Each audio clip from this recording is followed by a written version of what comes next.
अस्सलाम वालेकुम गाइस। उम्मीद करता हूँ आप सब खैर खैरियत से होंगे, ठीक होंगे। आप सब लोगों को खुशामदीद है लर्न विद शाहिद इस्माइल के साथ। आप लोगों के लिए एक बहुत बड़ी खुशखबरी है। हम लोग एक सीरीज़ स्टार्ट कर रहे हैं ज्योमेट्री के हवाले से, और ये जो सीरीज़ है ये बेनिफिशियल रहेगी सबसे ज़्यादा कैडेट स्कूल वालों के। वो बच्चे जिन्होंने अब रिसेंटली कैडेट का टेस्ट देना है, ये उनके लिए बहुत बेनिफिशियल रहेगी।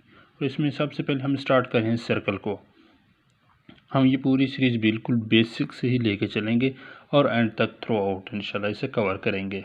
अब सबसे पहले देखते हैं सर्कल क्या है हमारे पास। सर्कल एक हमारे पास क्लोज फिगर होती है। कौन सी फिगर होती है? एक क्लोज फिगर। अब क्लोज फिगर का क्या मतलब है? क्लोज फिगर का मतलब है कि इसके अंदर जो हमारे पास आर्क होती है वो क्लोज होती है। क्लोज मीन जहाँ से आर्क स्टार्ट होती है उसी पॉइंट पे आके ख़त्म हो जाती है। जैसे कि ये हमारे पास स्टार्टिंग पॉइंट था और यही हमारे पास एंडिंग पॉइंट है। ये कौन सी एक क्लोज शक्ल है। अब ऐसी क्लोज शक्ल है जिसके सेंटर से लेकर बाउंड्री तक, सेंटर से लेकर बाउंड्री तक जितने भी पॉइंट्स हैं उनका जो डिस्टेंस है वो सेम है। दोबारा देखें, एक ऐसी क्लोज शक्ल है जिसका सेंटर से लेकर बाउंड्री तक जितने भी डिस्टेंस हैं उनका, जितने भी पॉइंट्स हैं उनका डिस्टेंस सेम है। ऐसी शक्ल को हम कहते हैं सर्कल। अब इस सर्कल के कुछ पार्ट होते हैं। Part of circle. Part of circle के अंदर सबसे पहले हमारे पास आता है सर्कमफेरेंस। सबसे पहले आता है हमारे पास सर्कमफेरेंस ऑफ अ सर्कल। अब सर्कमफेरेंस ऑफ अ सर्कल क्या होता है? किसी भी सर्कल की बाउंड्री, जैसे कि ये है, ये वाली जो बाउंड्री है यही सर्कल का सर्कमफेरेंस कहलाती है। तो हम क्या लिखेंगे? Boundary of a circle. Boundary of a circle is called circumference of a circle. circumference। अभी हम सर्कमफेरेंस को इसी डेफिनेशन पे स्टॉप करें। हम इसके फार्मूले को बाद में आके देखते हैं। हम इसके बाद आता है बेटा रेडियस ऑफ अ सर्कल। अब रेडियस ऑफ अ सर्कल क्या होता है? जैसे कि आप सबको पता है कि किसी भी सर्कल के अंदर एक सेंटर पॉइंट होता है। उस सेंटर पॉइंट से लेकर बाउंड्री तक का फासला, क्या? सेंटर पॉइंट से लेकर बाउंड्री तक का फासला, इन दोनों के दरमियान जितना भी फासला होगा, जैसे कि मैं कहता हूँ ये कोई भी सर्कल का सेंटर है, ये बाउंड्री है। जैसा कि ये हमारे पास क्या था? सेंटर सा, यहाँ ये बाउंड्री है, ये सेंटर है, ये बाउंड्री है, ये सेंटर है, ये बाउंड्री है, ये सेंटर है, ये बाउंड्री है, ये सेंटर है, ये बाउंड्री है। ये पूरे के पूरे क्या है? रेडियस है किसी भी सर्कल के। तो हम इसकी डेफिनेशन क्या लिखेंगे? द डिस्टेंस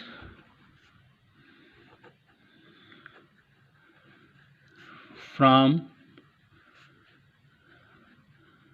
सेंटर टू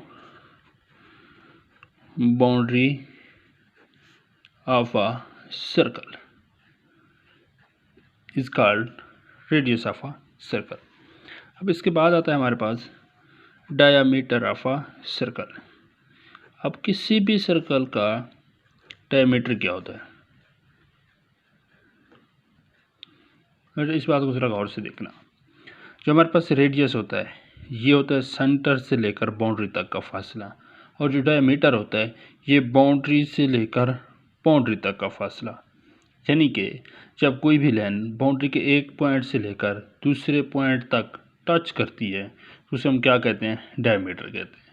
मगर डायमीटर की लाइन हमेशा सेंटर में से गुजरेगी। कहाँ से गुजरेगी? सेंटर में से। तो क्या डेफिनेशन करेंगे? A line which touch the two boundary points and passing through a centre. दोबारा देखें डेफिनेशन को। A line which is touches the two boundary points of a circle and passing through a centre. अब इसके दो point है। पहला point क्या है हमारे पास? वो वाली जो लाइन होगी क्या करेगी? टू बाउंड्री पॉइंट को टच करेगी। कौन से? टू बाउंड्री पॉइंट को टच करेगी। दूसरा पॉइंट क्या है हमारे पास? और वही लाइन गुजरेगी कहाँ से? सेंटर ऑफ अ सर्कल से। पास आउट कहाँ से होगी? किसी भी सर्कल के सेंटर से। अगर वो सेंटर से पास आउट नहीं हो रही तो वो उसका डायमीटर नहीं कहलाएगी। हम इस डायमीटर को स्मॉल d से डिनोट करते हैं और इससे हम लिख सकते हैं d is equal to 2r। 2r हम किस तरह से लिखते हैं ये हम अभी से इसको प्रूव कर लेते हैं, देख लेते हैं। यहाँ पे मैं एक छोटा सा सर्कल ड्रा कर रहा हूँ। ये मेरे पास उस सर्कल का सेंटर है, ये रेडियस हो गया, ये दूसरी लाइन। मैं कहता हूँ ये वाला पॉइंट हमारे पास क्या है ए, ये वाला पॉइंट हमारे पास क्या है बी, सेंटर क्या हमारे पास ओ। अब जैसा कि आप सभी देख सकते हैं कि यहाँ पे डायमीटर किसके इक्वल है, डायमीटर इज इक्वल टू क्या होगा हमारे पास ए बी, रेडियस क्या होगा हमारे पास ओ ए, जो कि इक्वल है O B which is equal to R. अब ज़रा गौर से देखें, हमारे पास जो लाइन ए बी है वो किन से मिलके बनी है, वो ओ ए और ओ बी से मिलके बनी। ओ ए के क्या है हमारे पास डायमीटर है, हमारे पास ओ ए क्या है रेडियस है, ओ बी क्या है रेडियस है। डी इज इक्वल टू क्या फार्मूला आ गया हमारे पास रेडियस का 2r। ये कहलाता है हमारे पास किसी भी सर्कल का डायमीटर। ये हमारे पास डायमीटर का फार्मूला। अगर इसी से हमने रेडियस का फार्मूला निकालना हो तो रेडियस का क्या आ जाएगा, r is equal to D बटा 2, r is equal to D बटा 2। ये हमारे पास किसका फार्मूला आ जाएगा रेडियस का। तो कौन से फार्मूले अभी हमने, ये दोनों बेसिक फार्मूले हैं, बिल्कुल बेसिक। पहला हमने फार्मूला ड्राइव किया है, वो क्या हमारे पास रेडियस का फार्मूला है। रेडियस का क्या फार्मूला है हमारे पास, radius is equal to D बटा 2, और दूसरा diameter is equal to 2 multiplied by radius. अब ये दोनों फार्मूले हमने अभी ड्राइव किए हैं। डायमीटर का d is equal to 2 multiplied by radius, और दूसरा हमने रेडियस का भी ड्राइव किया, d is equal to diameter बटा डिवाइडेड बाय 2। और इसके साथ एक और लिखा हुआ है pi is equal to c बटा d। अब आप कंफ्यूज हो रहे होंगे कि ये क्या चीज़ है और कहाँ से आया। ये हम ड्राइव कर रहे हैं सरकमफेरेंस ऑफ अ सर्कल का एक फार्मूला हम ड्राइव कर रहे हैं कि ये हमारे पास आया कहाँ से, कि मैथमेटिशियन ने डिफरेंट किस्म के सर्कल लिए, कुछ का रेडियस उन्होंने बड़ा ले लिया, कुछ का रेडियस उन्होंने छोटा ले लिया, इस तरह से। अब उन्होंने क्या किया, इन सर्कल के डायमीटर को पहले से नोट डाउन कर लिया। डायमीटर को नोट डाउन करने के बाद फिर उन्होंने इन्हीं के जो सर्कल की जो बाउंड्री थी उसे इस तरह वायर की तरह सीधा कर दिया। अब इसकी एग्जांपल आप इस तरह से ले सकते हैं, जैसे कि हमारे पास टेप सोल्यूशन के सर्कल होता है, उस सर्कल को उन्होंने डायमीटर मालूम कर लिया और उसके ऊपर लगी हुई जो टेप होती है बाउंड्री थी उसको उन्होंने इस तरह से रस्सी टाइप स्ट्रेट कर दिया और उसे मेजर किया। मेजर करने के बाद वो चेक कर रहे थे कि इन सर्कल का आपस में कोई रिलेशन है या नहीं है।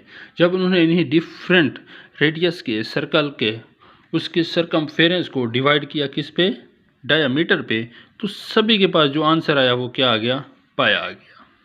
तो ये एक कॉमन उन सभी के अंदर पॉइंट था। तो यहाँ से हम इसका फार्मूला ड्राइव करते हैं सरकमफेरेंस ऑफ अ सर्कल। तो सरकमफेरेंस ऑफ अ सर्कल क्या आ जाएगा, यहाँ से हमारे पास c is equal to pi D. क्या लिखेंगे, circumference of a circle is equal to pi D. अब इसी से देखो c इज इक्वल टू, जैसा कि हमें पता है, क्या पता है कि d क्या होता है हमारे पास 2r। जब हमारे पास डायमीटर ना हो, रेडियस गिवन हो, तब हम ये फार्मूला लगा सकते हैं। चलो अगर हमें रेडियस मालूम करना हो, अगर हमें गिवन क्या हो, सरकमफेरेंस हो, तब r का हमारे पास क्या फार्मूला बनेगा रेडियस का, ये एक स्पेशल केस है। यह आ जाएगा हमारे पास c is equal r is equal to c divided by 2 pi. एक ये फार्मूला हो गया। दूसरा इसी तरह से हमारे पास डायमीटर का फार्मूला भी हम यहाँ से ड्राइव कर सकते हैं।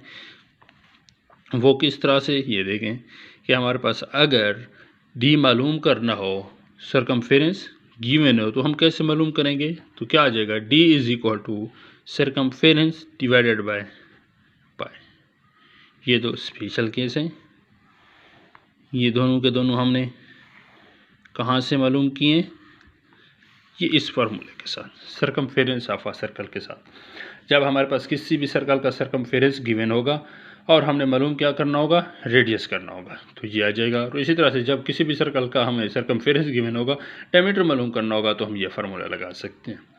ठीक है, ये बात होगी हमारे पास सर्कमफेरेंस ऑफ अ सर्कल की। चलो, अब हमने डायमीटर की डेफिनेशन की थी। डायमीटर हमारे पास कोई भी लाइन होती है जो कि किसी भी बाउंड्री के दो पॉइंट्स को टच कर रही होती है और सेंटर में से गुजर रही होती है। अगर हम लेते हैं कि कोई हमारे पास एक लाइन है, जैसा मैं अभी यहाँ पे एक ड्रा कर रहा हूँ, यहाँ पे मैं कहता हूँ एक लाइन है, ये देखो सर्कल के दो पॉइंट्स को टच कर रही है, मैं इस सर्कल पर ये लाइन ले लेता हूँ, ये दो पॉइंट को टच कर रही है, मैं सर्कल के इस लाइन को ले लेता हूँ, ये भी दो पॉइंट को टच कर रही है। अब क्या ये डायमीटर होगी? नहीं, ये बिल्कुल डायमीटर नहीं होगी। इस तरह की लाइन को हम क्या कहेंगे फिर? ये वाली लाइन हमारे पास कहलाएगी चॉर्ड। क्या? चॉर्ड। अब चॉर्ड हमारे पास क्या होती है? चॉर्ड हमारे पास एक स्ट्रेट लाइन होती है किसी भी सर्कल के दो बाउंड्री पॉइंट्स को आपस में मिला रही होती है, मगर सेंटर में से नहीं गुजर रही होती, सेंटर में से नहीं गुजर रही। तो हम क्या लिख सकते हैं इसके? A line which join two boundary points of a circle, two boundary point of circle and does not pass through center, does not passing through center is called chord। अब जो हमारे पास डायमीटर होती है, डायमीटर किसी भी circle की सबसे लंबी चौड़ होती है, डायमीटर से लंबी कोई चौड़ और नहीं होती। चलें, यहाँ तक हो गया। अगर हम किसी भी सर्कल का एक छोटा बाउंड्री का एक छोटा सा हिस्सा ले लेते हैं, जैसा कि हमारे पास ये है, चलिए मैं इसको नीचे दोबारा ले लेता हूँ। मैंने एक बाउंड्री का एक छोटा सा टुकड़ा ले लिया, ये वाला हिस्सा। अब ये क्या कहलाता है हमारे पास? ये कहलाता है आर्क ऑफ अ सर्कल। ये क्या कहलाता है? Arc of circle. अब इसकी क्या डेफिनेशन होगी? ए पार्ट ऑफ बाउंड्री या सर्कमफेरेंस का छोटा सा हिस्सा, बाउंड्री का कोई छोटा सा हिस्सा क्या कहलाता है हमारे पास? आर्क ऑफ अ सर्कल कहलाता है। अब इसके बाद दो छोटी सी डेफिनेशन और रहती हैं, मेजर आर्क, माइनर आर्क। अब मेजर आर्क क्या होगी बेटा? जब कोई भी आर्क, जैसे कि मैं यहाँ पे एक सर्कल ड्रा करता हूँ, ये मैंने एक सर्कल ड्रा कर दिया, ये इसका सेंटर हो गया। अब मैं इसका आर्क ले लेता हूँ, मैं कहता हूँ इसकी आर्क जो है ये वाला पॉइंट है, ये पॉइंट ए और बी, ये क्या है? आर्क है, मैंने इन्हें सेंटर के साथ मिला दिया। जब कोई भी आर्क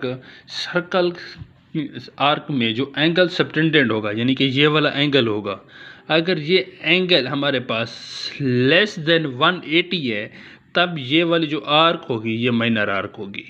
कौन सी होगी? माइनर आर्क होगी। तब जब ये वाला एंगल ग्रेटर देन 180 है, तब ये हमारे पास मेजर आर्क होगी। तब ये हमारे पास क्या होगी? मेजर आर्क कहलाएगी। मेजर आर्क माइनर आर्क कौन सी होगी? ऐसी आर्क जिसमें एंगल सबटेंडेंट 180 से लेस हो वो माइनर आर्क, जब 180 से ग्रेटर हो वो मेजर आर्क। चलो, उम्मीद है ये कंसेप्ट आपको क्लियर होगा। इंशाल्लाह नेक्स्ट वीडियो में नेक्स्ट टॉपिक के साथ। अल्लाह हाफिज़।